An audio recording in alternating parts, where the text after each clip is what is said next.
When a single father heard footsteps outside his apartment door late at night, he knew the killers had finally arrived. They wanted the Navy officer's daughter dead. He grabbed a baseball bat and stepped into the hallway. 2 bullets ripped through his chest. The devastating cost would change everything forever. Before you watch full story, comment below from which country are you watching. Don't forget to subscribe for more amazing stories. My name is Daniel Torres. 3 years ago, I lost my wife Maria to cancer. She was everything to me. My best friend. My soulmate. The mother of our beautiful daughter, Sophia. When Maria died, a part of me died too. But I couldn't give up. I had Sophia. She was only 7 years old then. She needed me. Being a single dad wasn't easy. Every morning, I woke up at 5. I made breakfast for Sophia. I packed her lunch with a little note inside, just like Maria used to do. I dropped her at school, then rushed to my job at the construction site. After work, I picked her up, helped with homework, made dinner, and tucked her into bed with a story. Some nights, after Sophia fell asleep, I sat alone in the dark. I cried.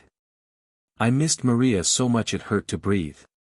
But every morning, I wiped my tears and smiled for my daughter. She was my reason to keep going. We didn't have much money. The medical bills from Maria's treatment had taken everything. We lived in a small apartment in a rough neighborhood.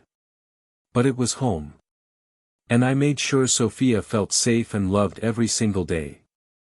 That's when they came into our lives. Commander Rachel Bennett and her daughter Emma. Rachel moved into the apartment next to ours on a cold Tuesday morning. I was leaving for work when I saw her struggling with heavy boxes. A young girl, about Sophia's age, stood beside her looking nervous. Need some help? I called out. She looked up and smiled. That would be great, thank you. I helped her carry boxes inside. Her apartment was empty except for a few pieces of furniture. Just moved to the city? I asked. Yes. New assignment at the naval base, she said. I'm Rachel. This is my daughter Emma. Daniel. I live next door with my daughter Sophia. Emma was shy. She hid behind her mother's leg, peeking out at me with big brown eyes. She was 10 years old, the same age as Sophia. Over the next few weeks, Sophia and Emma became best friends. They walked to school together. They did homework together. They had sleepovers on weekends. Rachel was a single mother too. Emma's father had left when she was a baby. It was just the two of them, struggling to make it work. Just like Sophia and me. Rachel worked long hours at the base. Sometimes she had night shifts or emergency calls. When that happened, Emma stayed with us. I made sure she had dinner, helped with her homework, and treated her like my own daughter. When I worked late, Rachel picked up Sophia from school. She helped both girls with their science projects. She told them stories about ships and the ocean. She showed them her medals and explained what each one meant. The girls were fascinated. Emma would try on Rachel's navy cap and salute in the mirror. Sophia would ask endless questions about submarines and aircraft carriers. Their innocence and curiosity made us both smile. Rachel and I developed a routine. Monday nights, we had dinner together at my place. Wednesday nights, at hers. Weekends, we took the girls to the park or the library.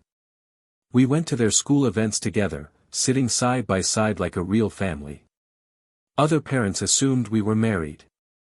We never corrected them. It was easier that way. And honestly, it felt right. We were a family in every way that mattered, even if there was no romance between us. Just deep friendship and mutual support. Mrs. Chen, our elderly neighbor, watched us with knowing eyes. You two are good for each other, she would say. Those girls are lucky to have both of you. We took care of each other's children. We became a family. One evening, Rachel knocked on my door with tears in her eyes. "Daniel, I don't know how to thank you. You've been so kind to Emma. She loves being here. She calls you Uncle Daniel. She's a wonderful girl, Rachel. You're doing an amazing job raising her. It's hard, you know. Being alone. Trying to be both mother and father. Some days I feel like I'm failing her. Like she's missing out on so much without a dad." I understood that feeling completely. The guilt. The worry. The constant wondering if you were enough. "I feel the same way about Sophia," I admitted. "I try to be both parents for her, but I know I can't replace Maria. I can't teach her the things her mother would have taught her. Sometimes I see her looking at other kids with their moms, and my heart breaks." "But you show up for her every single day," Rachel said. "You pack her lunches with those sweet notes. You braid her hair, even if it's not perfect. You attend every school event. You're not trying to be both parents, Daniel. You're being the best parent you can be. That's enough. That's more than enough." Her words touched something deep inside me. I had needed to hear that. Maybe she needed to hear it too. "You're an incredible mother, Rachel. Emma is thriving because of you. She's confident, kind, smart, and brave. Those are all because of how you've raised her." Rachel's eyes filled with tears. "Thank you. I needed to hear that." We sat in comfortable silence for a moment, two broken people holding each other up. Emma started calling me Uncle Daniel. Sophia started calling Rachel Aunt Rachel. The girls were inseparable. Life felt almost normal again. Almost happy. But then the darkness came back. It started with phone calls in the middle of the night. I would hear Rachel's phone ringing through the thin walls. I would hear her voice, tight with fear. When the calls ended, I would hear her crying. One morning, I found Emma sitting outside our door. It was 6 a.m. She was still in her pajamas. "Emma? What are you doing here? Mom got a scary phone call. She told me to come here. She said I'd be safe with you." My blood ran cold. "Come inside, sweetheart." I called Rachel. Finally, she picked up. "Daniel, I'm sorry. I had to make sure Emma was safe." "What's going on, Rachel?" "I can't talk now. Please just keep Emma with you today. I'll explain everything tonight." That evening, Rachel came to my apartment. Her face was pale. She looked exhausted. "Girls, go play in Sophia's room," I said. Once they were gone, Rachel told me everything. 5 years ago, I was part of a special Navy operation. We stopped a major weapons trafficking network. We arrested several dangerous criminals. The leader was a man named Viktor Kozlov. He swore he would kill everyone involved in taking him down. He said he would make us watch our families die first. My heart stopped. Rachel. He was sentenced to life in prison. I thought it was over. I thought Emma was safe. Her voice broke. But he escaped 3 months ago. 3 of my team members are already dead. And last week, he killed one of their children. A 10-year-old boy. I felt sick. You need protection. FBI. Something. I have security at the base. But they can't protect Emma 24/7. Victor is patient. He's watching. Waiting for the right moment. What are you going to do? I'm thinking of sending Emma away. To my sister in another state. No. Emma needs you. You can't send her away. I can't let him kill her, Daniel. We'll protect her. Together. We'll keep both girls safe. How? Victor has resources. Money. Connections. Then we'll be smarter. More careful. I won't let anything happen to Emma. Or Sophia? Rachel looked at me for a long moment. Then she nodded. Okay. Together. The next 2 weeks were a nightmare. I drove both girls to school every morning. I picked them up every afternoon. No more walking. No more playing outside unsupervised. Rachel installed security cameras. I bought locks for all our windows. We both kept baseball bats near our beds. A black car started appearing outside our building. It would sit there for hours, watching. When I went to check, it drove away. Emma's teacher called Rachel. Emma seemed scared all the time. Is everything okay? Rachel lied. Just stress from the move. She'll be fine. But Emma wasn't fine. Neither was Sophia. The girls could feel our fear. One night, Sophia asked me, "Dad, why can't Emma play outside anymore?" "Just being extra careful, sweetheart." Is someone trying to hurt Emma? I couldn't lie to my daughter. Maybe. But I won't let anyone hurt her. Or you. I promise. Sophia hugged me tight. I'm scared, Dad. Me too, baby. Me too. One Saturday, I woke up to sounds outside my window. A man was standing in the parking lot, staring up at our building. He stood there for 10 minutes, just watching. I ran outside, but he was gone. Rachel came out. Did you see him? Yes. He was watching our windows. He knows where we live. He knows where the girls are. What do? We don't let them out of our sight. Not for a second. Despite the fear, Emma had started calling me Dad. Not to my face, but I heard her tell Sophia, "Your dad is the best." I wish he was my dad too. Sophia told me about it later. Emma really loves you, Dad. My heart broke and swelled at the same time. This little girl, living in fear, found comfort with me. I started treating Emma exactly like I treated Sophia. I made lunches for both girls with little notes inside. I helped with both their homework. I read bedtime stories to both of them. Rachel noticed. "Daniel, you don't have to do all this. She feels like my daughter." Rachel's eyes filled with tears. Thank you. For loving her. For being the father she never had. One evening, both girls were in Sophia's room working on a project. Rachel and I sat in the living room. Emma's father was abusive, Rachel said quietly. When I got pregnant, he got worse. He hurt me. Badly. I was terrified every day. When Emma was born, I looked at her tiny face and knew I had to leave. I couldn't let her grow up watching that. I couldn't let her think that was what love looked like. I joined the Navy to provide for her and to get away from him. I had nothing. No money, no support, just a newborn baby and determination. The Navy gave us a new life. A fresh start. He tried to get custody, but the courts saw through him. He has supervised visitation rights, but he's never used them. Not once in 10 years. He doesn't care about Emma. He never did. I felt anger rising in my chest. How could any man abandon his child? How could he not see what a gift Emma was? Emma doesn't remember him, Rachel continued.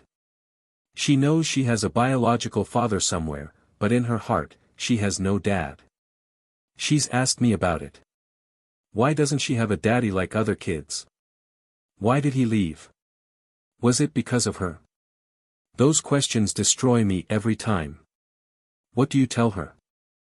I tell her that some people aren't ready to be parents. That it's not her fault.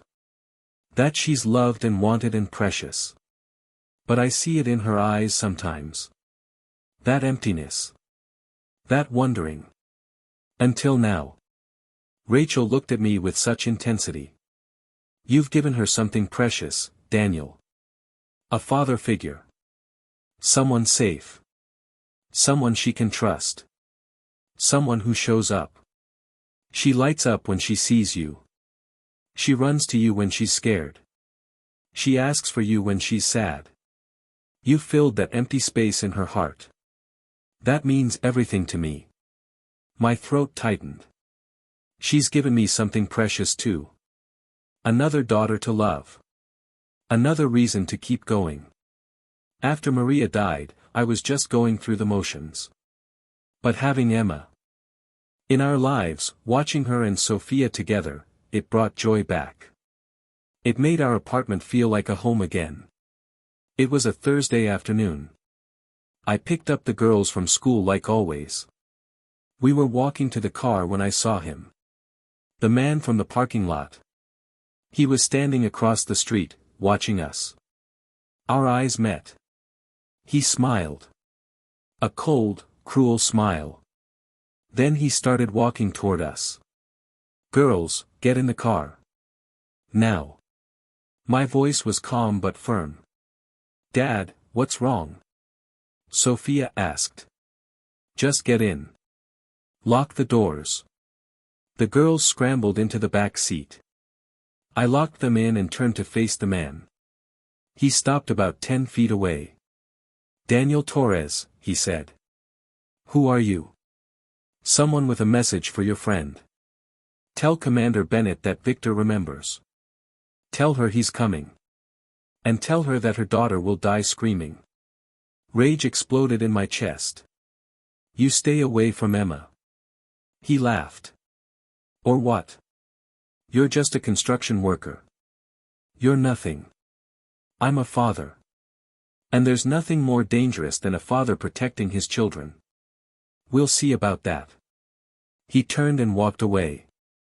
I got in the car. My hands were shaking. "Dad, who was that man?" Sophia's voice was small. "No one, sweetheart. Don't worry." But Emma knew. She had heard. Her face was white with terror.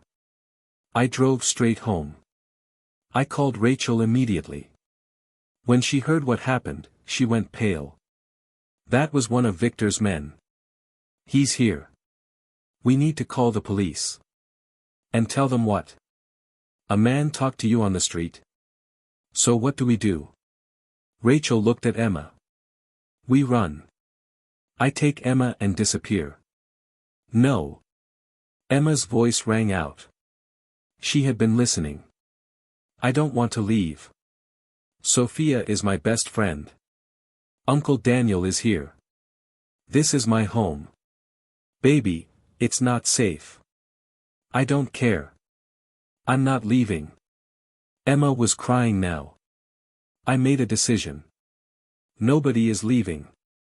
We stay together. We protect each other. "Daniel, you don't understand what you're up against."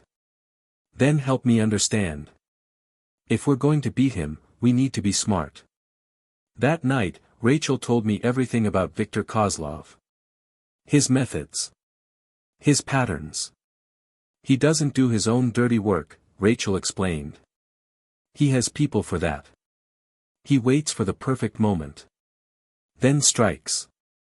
So we never let there be a perfect moment. We stay alert. For how long? Then we draw him out. We set a trap." Rachel contacted the FBI. They agreed to help. They would monitor Rachel's phone.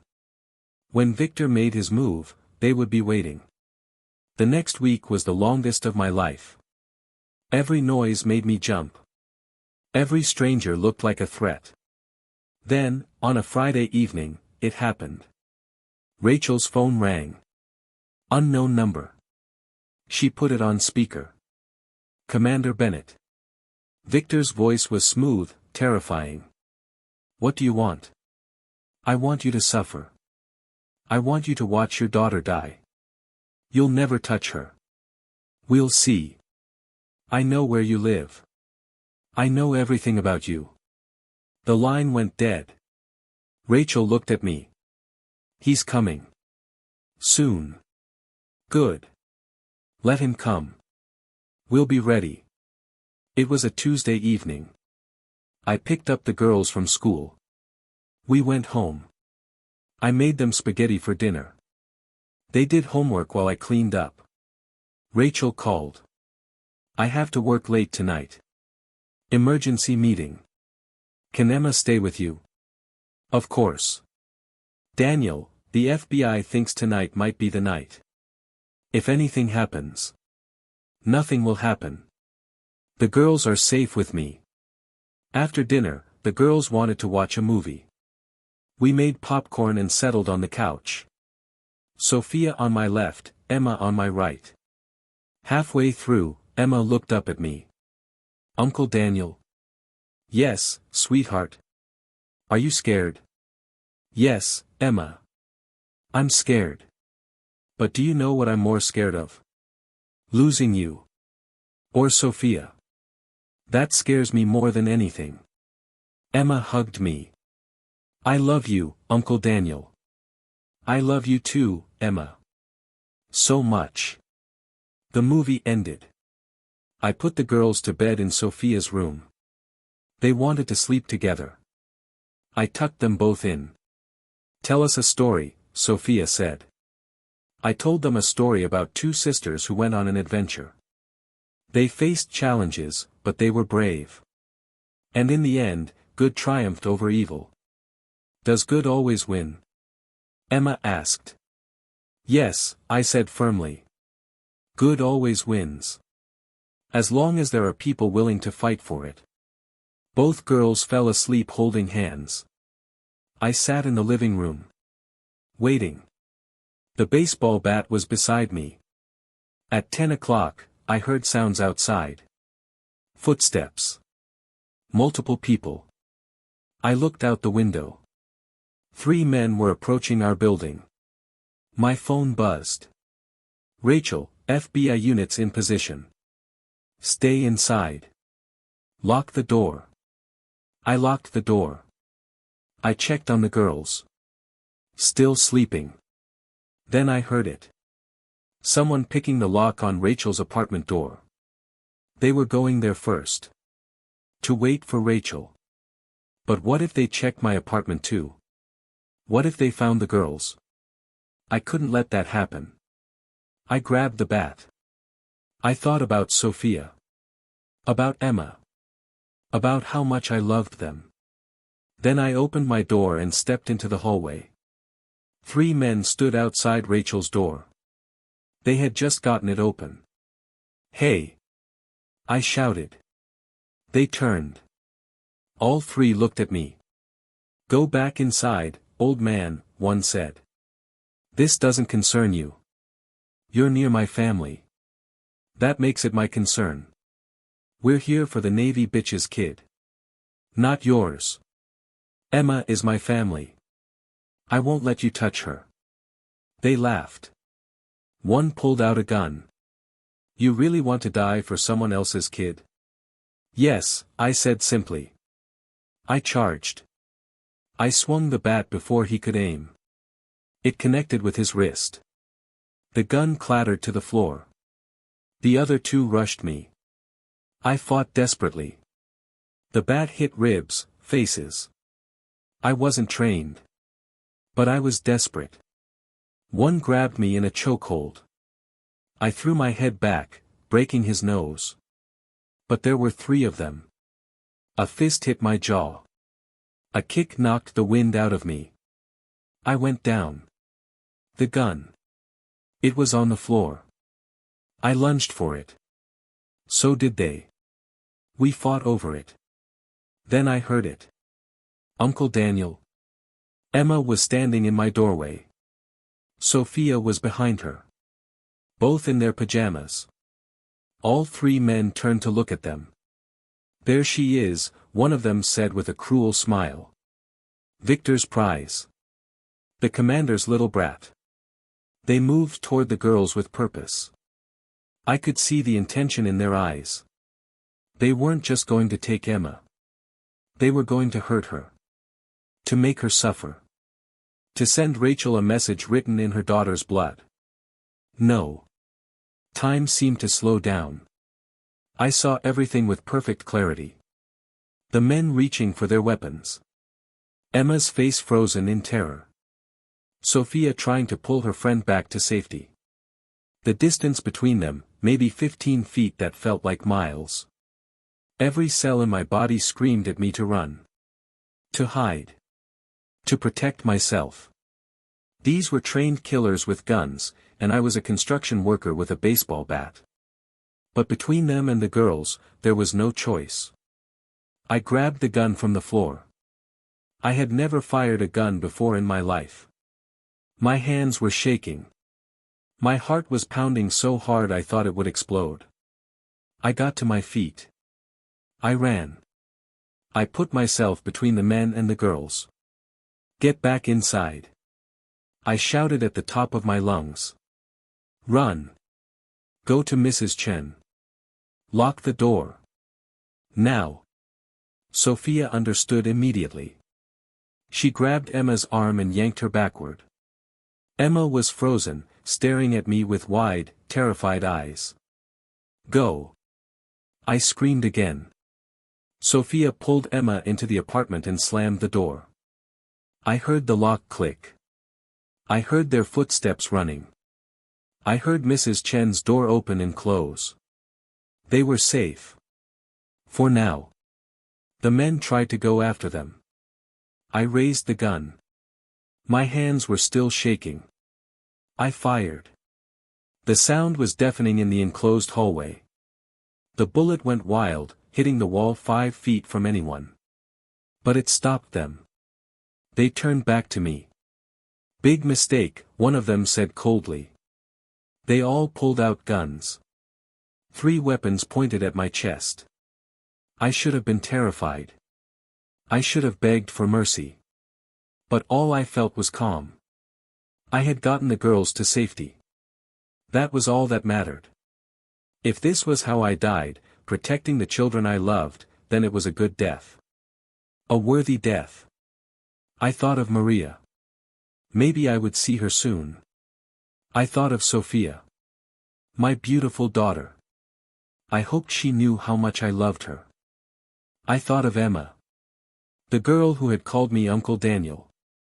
Who had become my daughter in every way that mattered. And they fired. I felt the first bullet hit my shoulder. The impact was like being hit by a hammer.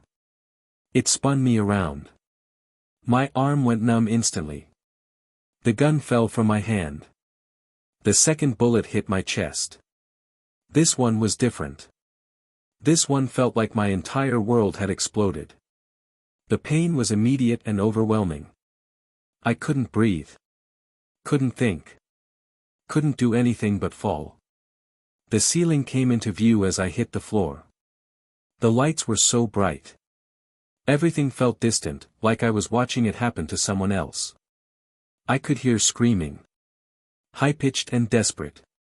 The girls. They were screaming my name. Were they safe? Did they get away? I couldn't remember. Everything was fuzzy. There was so much blood. I could feel it pooling underneath me, warm and sticky. My chest felt like it was on fire. Each breath was agony. One of the men stood over me. His face was blurry. I couldn't make out his features. Should have minded your own business, old man, he said. Now you're going to die for nothing. We'll still get the girl. We'll make her suffer.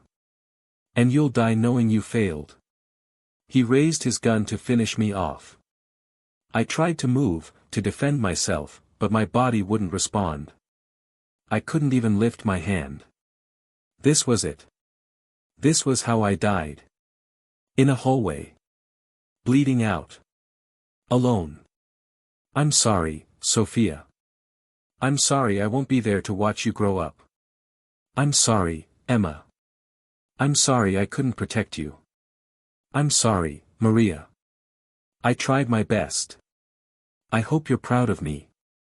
Then the hallway exploded with noise and light. FBI. Drop your weapons. Agents swarmed everywhere. The 3 men tried to run. They didn't make it far. I lay on the floor, bleeding. People were shouting. Calling for ambulances. Then Rachel's face appeared above mine. She was crying. Daniel. Stay with me. The girls, I whispered. Are they safe? They're safe. They're with Mrs. Chen. Because of you. Good. It was getting hard to breathe. Everything was dark and cold. Tell Emma, tell her I love her. You'll tell her yourself. You're not dying. But I could feel myself slipping away. I woke up 5 days later in the hospital. The pain was everywhere. My chest, my shoulder, my entire body. Dad. You're awake. Sophia's face appeared. She looked older. Like she had aged years. Hey, baby, I croaked. Don't talk. Just rest. Rachel appeared. Daniel. Thank God. Emma. She's fine. She's here. Emma appeared at the foot of the bed. She was crying. Uncle Daniel, you saved me. The doctor came in. He explained everything. 2 bullets. One shattered my shoulder bone. The other hit my chest, missing my heart by inches. I had been in surgery for 9 hours.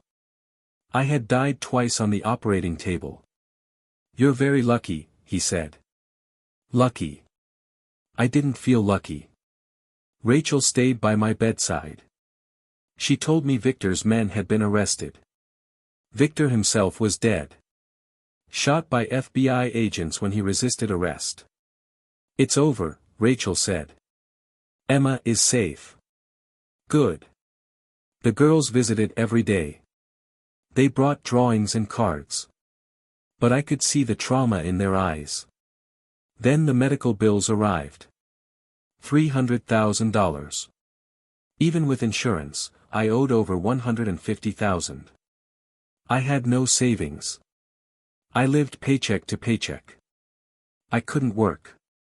The doctors said it would be months before I could do any physical labor. Maybe never. How was I going to provide for Sophia? I lay in that hospital bed and felt hopeless. I had saved Emma. But I had destroyed our future. Then something unexpected happened. One of the FBI agents talked to a reporter. The story went viral. Single dad takes 2 bullets protecting Navy officer's daughter. Someone started a fundraiser online. I didn't know about it until Rachel showed me. The first day, $5,000.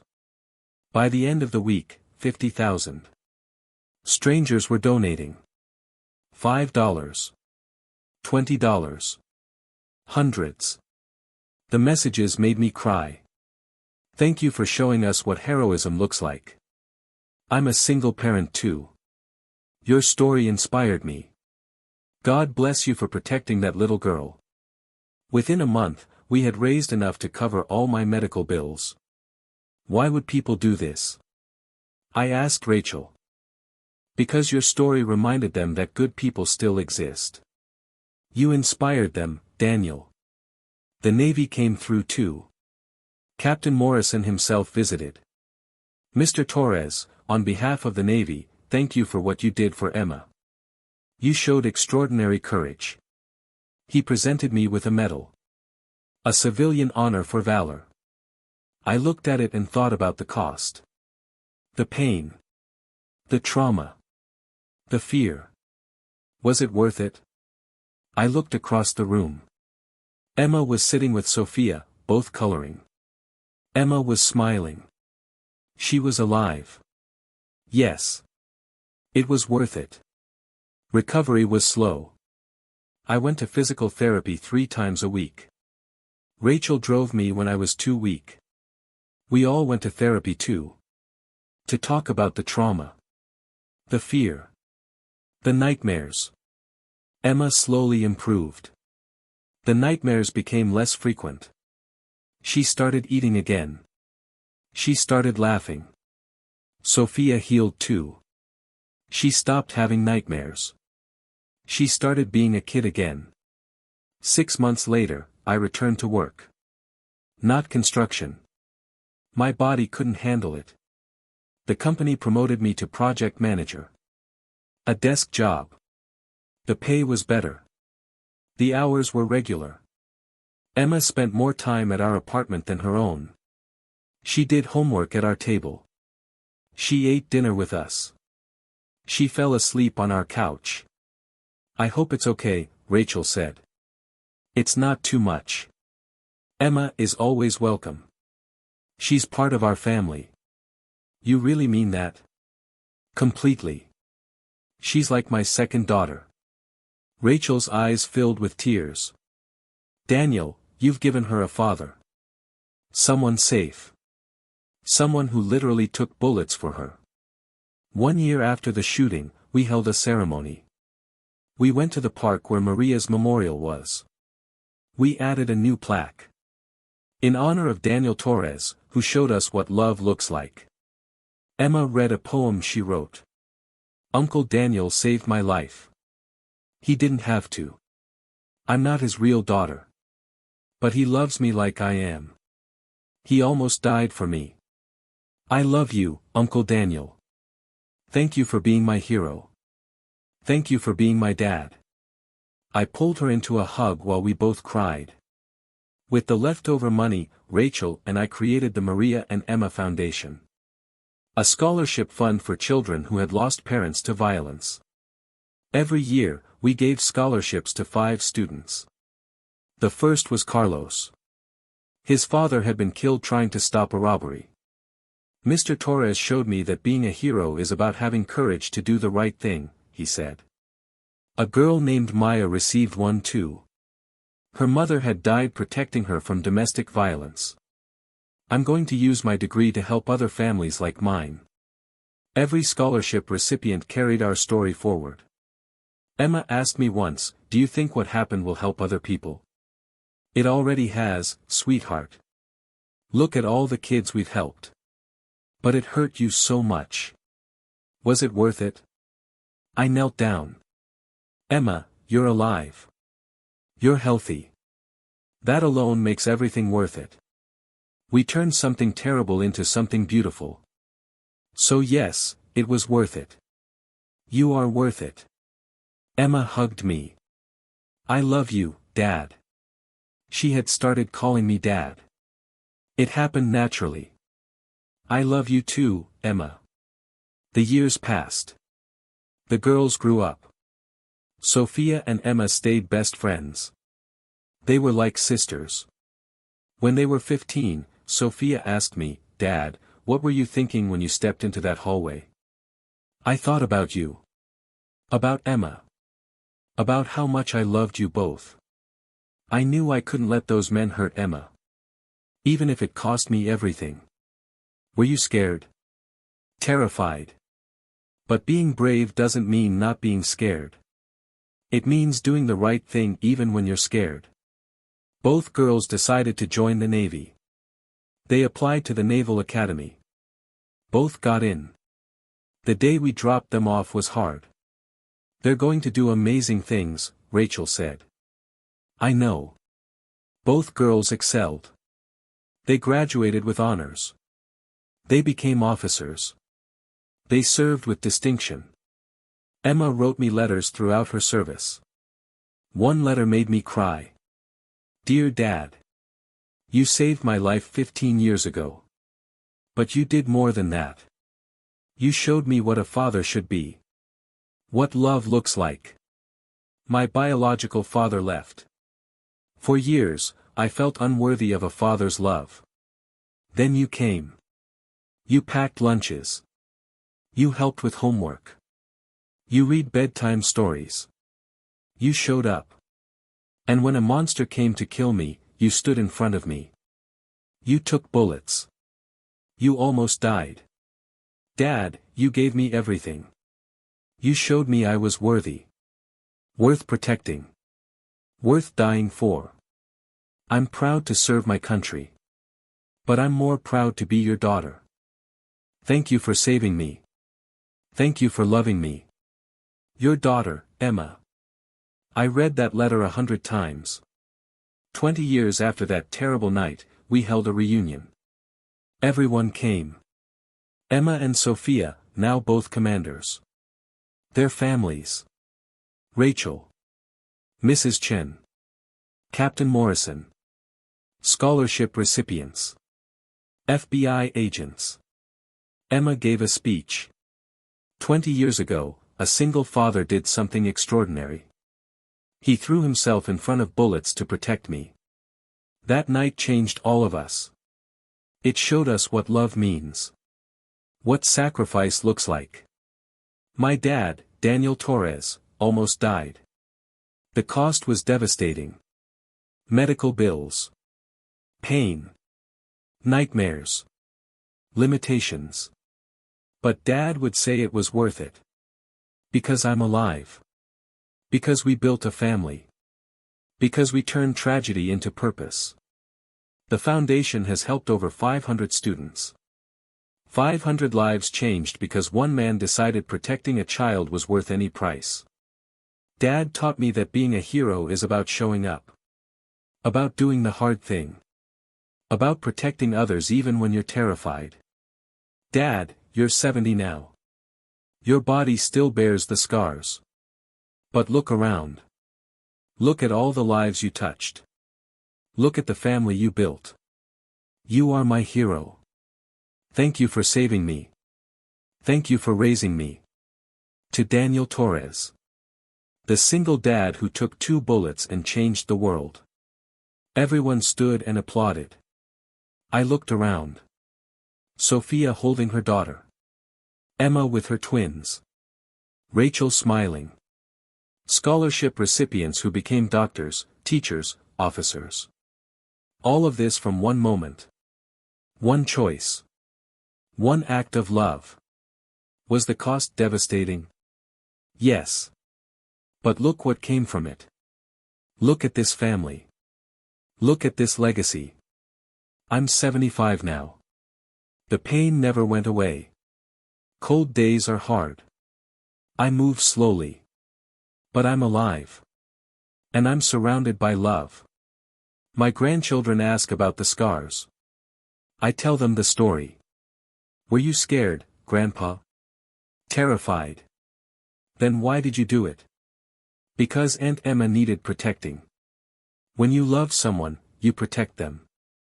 No matter what. Last night, I sat at dinner surrounded by everyone I loved. Sophia. Emma.